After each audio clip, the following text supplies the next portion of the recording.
the policeman beat her to get a confession out of her. However, because of the severe beating she got, she passed away. But he started to get headaches, and then some time passed, and he started to get even sicker, to the point sicker and sicker until he fell into bed.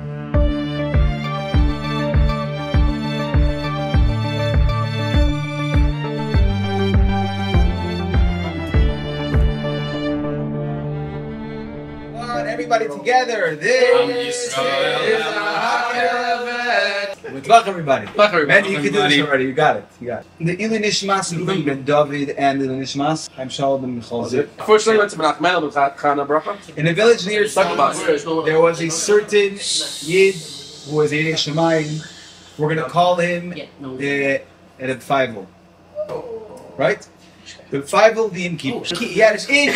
Yeah, right? And one time there was a seemingly poor person who was passing by, and he had really torn and patched up clothing.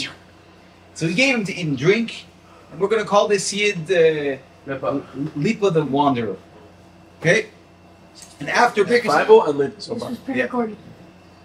So after he finished eating, after Lipa the Wanderer finished eating, he wanted to give him money also, and he said no, he didn't want. So this Yid thought that maybe he was wasn't enough, so he offered him more. He said, "Please don't give me any money. I'm actually very, very rich." So Feivel asks Lipo, "What are you talking about? What do you mean you're rich?" So he says like this. This is what happened. This is the story. I live in the city of Pest, and he owned a lot of properties. He's a rich guy, yeah. And one time he had a big amount of money that was stolen from him, and he didn't know who stole it. There was an orphan girl. She was never married, and she worked for him, and they suspected her. They took her to the nobleman, the person in charge over there, and the policeman beat her to get a confession out of her. That's the best way to get confession. Just beat the person till they admit what you. But she said, "I didn't steal anything." However, because of the severe beating she got, she passed away. Oh, yeah. She became sick. She fell to bed, and she passed away. This person passed away without any children and without any family, and now a few weeks passed, and he figures out who stole it or whatever. He finds the money. And this guy says, Lipa tells Feivel, all of a sudden I realized that this girl died. And not only did she die, meaning I was chesed b'ksherim. She died for no reason. And so I went to the mayor of Premishlan, very, very old tzaddik, and I asked him to give me tshuva, to give me a way to do the tshuva. Okay, so he said, so you have three choices here, what mayor tells him. Either you choose to die, and that will be your kapara. Whoa! And you have elam haba. No, kapara, right?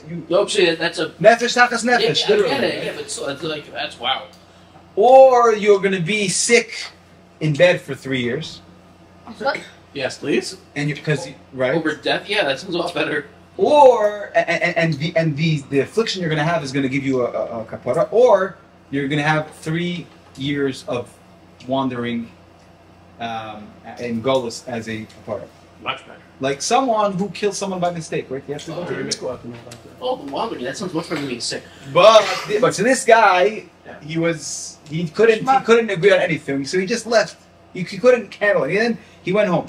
But he started to get headaches, and then some time passed, and he started to get even sicker, to the point sicker and sicker until he fell into bed. He got very sick, and they went to the doctor. The doctor said that he didn't have a lot of time left. Yeah. The doctor also said no more monkeys jumping on the bed. Yes. There's another one fell on his head. And too many monkeys. It seems that he left out the part that he was jumping on his bed. Anyway. Why was he the best part of the story? Okay. So he said, aha, this means probably that a mayor decided to choose for me. I didn't pick a person, he chose for me. He probably chose death for me. I better send him a letter quickly. So they sent a telegram. They sent a telegram and money for a pidyon nefesh, and he felt better. And he traveled to the mayor, and he said, and the mayor told him like this: "You still have time to live. You already got sick. So the best thing for you is to, like everybody voted here, very good, that he should choose Golos. So I agreed, and so the mayor said, this is what you got to do. I'm going to teach you how to do Golos, like how to proud Golos. First of all, everything you have, any money or nice clothing you have, you give to me. What, give to me? Yeah, you keep by me. Oh. And you're gonna go in old and torn clothing. Wherever you go, you can't stay there the next day. You can't stay in one place more than one night.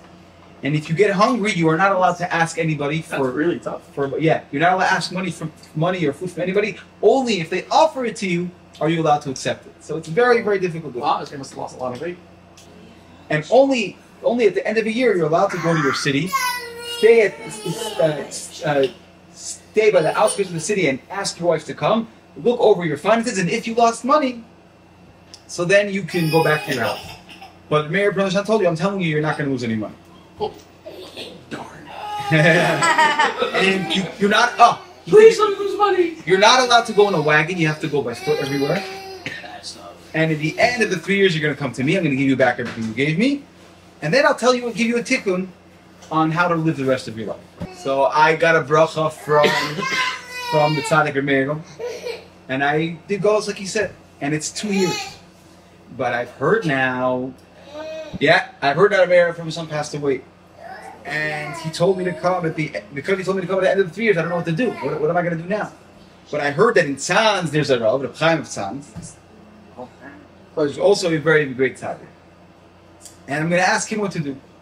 And therefore, I can't take money from you now, even though you offered it to me, because now I'm no longer doing golos. I'm traveling as a rich man to figure out what to do now. So I can't take money. And his status has changed, but he's still poor. Whatever. He's right now not in golos. He's going. Yeah. So now this Yid heard this, and he had to figure out the end of the story. So he decided that he's going to go travel with his Tzanz to see what happened. When they came to the house of a Chaim of Tzanz, he didn't even get a chance to utter anything out of his mouth. And Chaim told him, go to your house, go through Kremishlan, go to the kever of Rameir Kremishlan, and tell him that Chaim of Tzanz says that the 2 years are enough because you mamish were mekayim it with the tzir nefesh. You did it with your entire life. And that's what the guy did, and he went home in peace. So anyway, this teaches us the incredible. It's a cool story. Yeah, it's very, very conservative. Very introspective story. It teaches us that we have to be very, very careful when we suspect other people. We definitely shouldn't beat people to death. Not a good idea. All right, good luck, everybody. We should have the opposite of this. We should have Abbas Chilim. We should help each other, and we should be so close that we trust each other with our lives, and we should have so much love between each other that it will force us to bring Mashiach. There will be no reason for Mashiach not to come anymore. And good luck, everybody. What were we saying?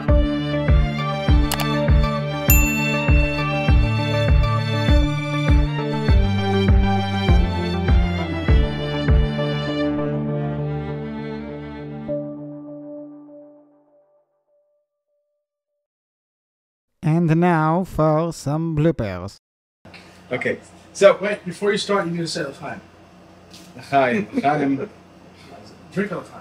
Habibi, הגזמת. Otherwise, it's L'chaim L'tofel. I don't know, they're gonna demonetize me We over should here. all make a L'chaim. It's apple juice. It's this is Apfel- everything is apple juice. Apfel juice. The hot sauce is apple juice. L'chaim, apple juice. The mayor of Kremishlan. I really thought I heard you say Mayor Parmesan. That guy too. Oh, I wanted to meet this guy. That guy also. Sounds very cheesy.